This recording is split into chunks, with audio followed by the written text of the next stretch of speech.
Welcome to The Perspective. My fellow Americans, something that politicians frequently say. A uniting sentiment that connects Americans with those in power under our founding principle that America is a nation governed by the people, for the people, and of the people. Despite our differences, we are all Americans first and foremost, and we forget that all too often. In modern America, this sentiment can seem so distant as there is a complete break between the left and right, Republican and Democrat, rich and poor, and everything in between. We no longer hold our shared values close. In fact, we double down and obsess over our differences in opinion to the point that some demonize others who may have the slightest disagreement in positions. We have seen people stop talking to family members because they disagree with who they voted for. People no longer associate with friends because they project attributes on the person based on their own mental instability. Unfortunately, we have some people degenerate to the point where we are seeing political and social violence because people want to silence those who view the world differently than they do, all the while claiming they act only in love and kindness. It is extremely hard to accept one's claim of love and kindness when they are so willing to commit an act of violence or celebrate the bad another has caused, or echo vile words and evil sentiments the worst in our society spew in tragic moments. These divisions have created a wedge in our society that may take decades to overcome. Empty words calling for a false unity, expecting the other side to accept views they oppose without question or compromise. There is no olive branch, and maybe one will not exist at this moment. Maybe the best we can do to avoid a complete fracture and devolution is realizing the need to respect the right of others to exist, learn to agree to disagree. At some point, people need to show willingness to elevate our discourse by being able to debate facts and arguments, rather than use personal attacks and ad hominems. Stop distorting others' views and exhibit intellectual honesty. Stop asking the question why someone can be so uneducated to believe this or that, and expand your mind to try to understand what factors and situations may cause these needs, wants, or beliefs that drive groups to view the world in the manner that they do. That does not require at all any level of acceptance or abandonment of one's views in favor of another, but understanding that other views exist and identifying points of commonality and mitigating the impacts of differences. For some reason, we have seen the acceptance of intellectual petulance where we view the purity of our intentions over the dignity of each other. We are so rigid in our views of the world that some seek the comfort of echo changes and constant reaffirmation of support.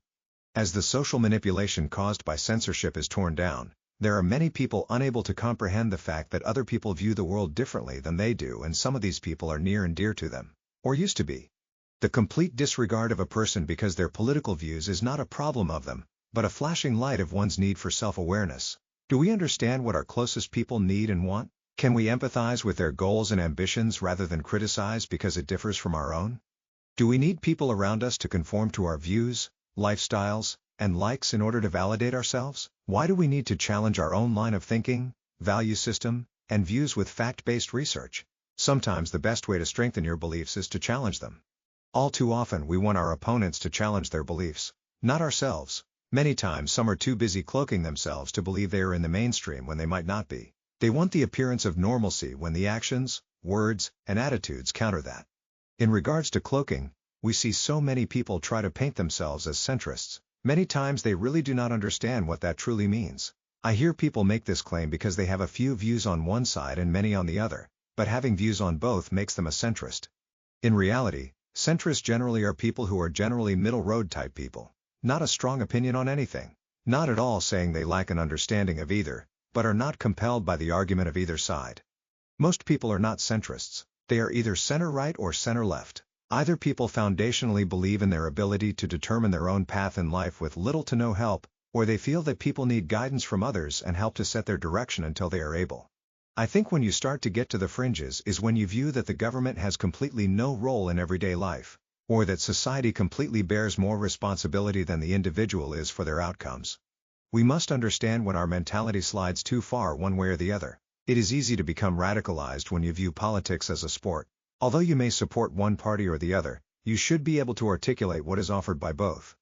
When you accept politics as a sport, you seek only an outcome and do not consider what policies are offered. People who are unable to criticize their preferred candidate. Every candidate from your party becomes the next great leader. That view of politics blinds us and can lead to radicalization. So many people are unable to see the big picture and see America good if their candidate and party win. Otherwise it is bad. That is not intellectually sound, especially if you hope for negative outcomes because your candidate did not win, or take comfort in the bad because you think it will help your preferred party. We should be better than that. We should advocate and push for America to be the best nation in the world and seek what is best for American citizens, residents, and our allies in that order. We should always support our shared values of freedom, opportunity, self-governance, and democracy. The problem is not with our American values. The issue is when people do not truly understand our values and how our forefathers set in place values beyond the moment, ones that would help Americans aspire to be better in the future. The greatest thinkers are not the ones who see the clear and obvious. They are the ones who see the potential and what could be, ones who set a vision and inspire others to craft the path either towards it or something better. While traditions during our early years contradicted our espoused values, the foresight was that a freedom-loving, opportunity-driven, and faith-driven nation would eventually find ways to overcome the challenges and break free into the original vision. I do not think some understand that. And those radicals do not understand that their rights and freedoms should not infringe on the rights and freedoms of another, that your right to speech, assembly, faith, economic opportunity should not infringe on the same rights for others. America was not founded on the idea that one voice should remain and those opposing should be eliminated. That is more of the historical European tradition, one that early Americans broke free from. America is supposed to be the nation where people of all kinds of backgrounds, views, faiths, and abilities can coexist to enjoy the ability to determine life on their terms without stopping others from doing the same. If you cannot respect the right of another person to exist simply because they may view the world differently than you, then you are the problem.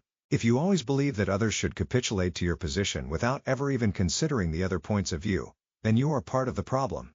There will always be differences of opinion that hit close to the heart, mind, and pocketbook. If you believe in democracy, you must respect the fact that the broader population will prevail and you are protected as well.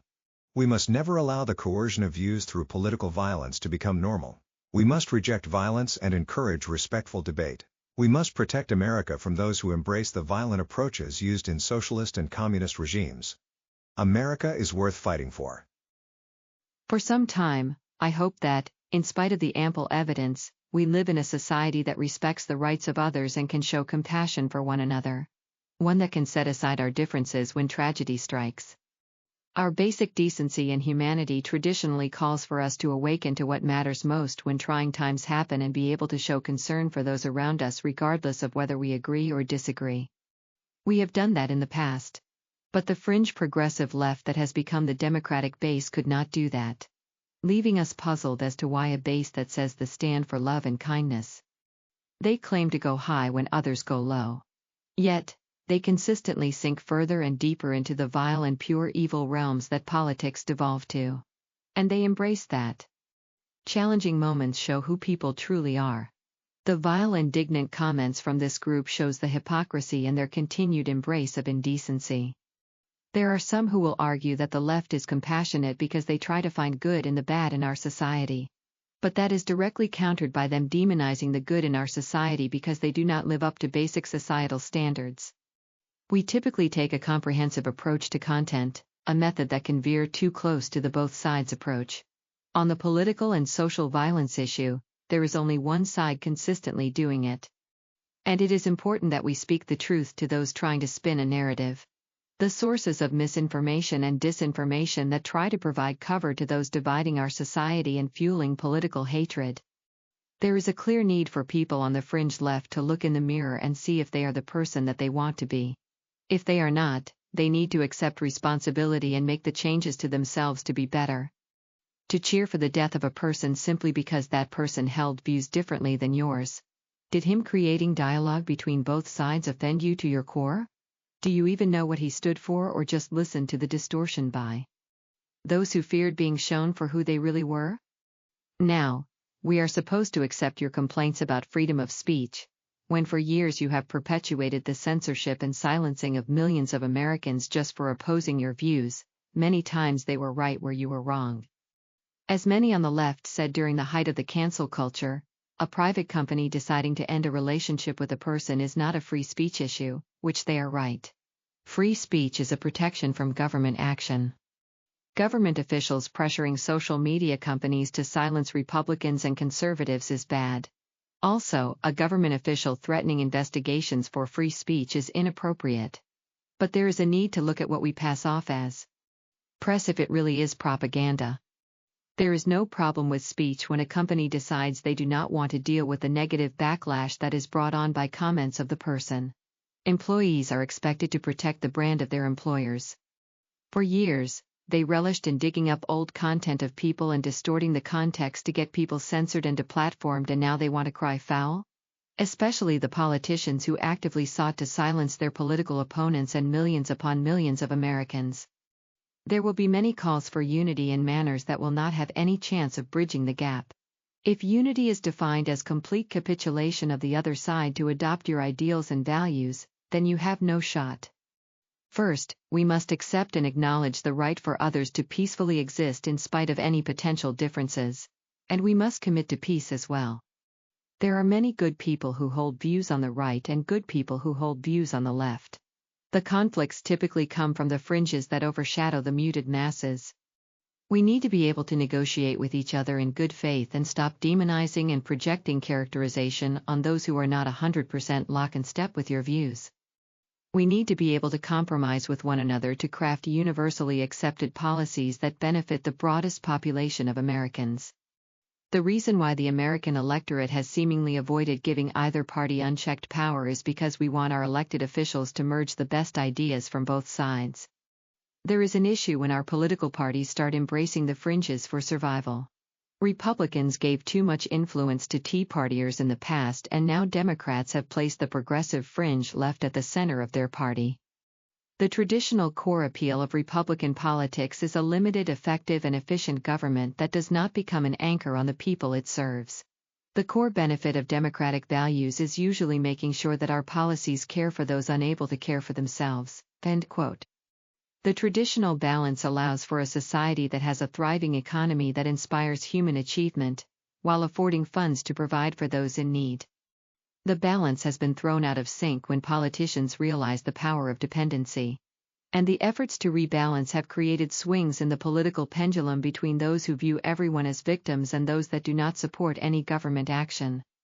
If we continue having this political rigid view of the world where we never have to check our views and update our facts, evidence, and data, the divide will never be bridged. A big thank you to all of you in the audience.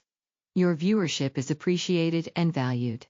Please follow the Christopher Peter Review on social media and continue to visit www.crcreview.com for new episodes of the Christopher Peter Podcast and the CRC. Thank you once again. Until next time.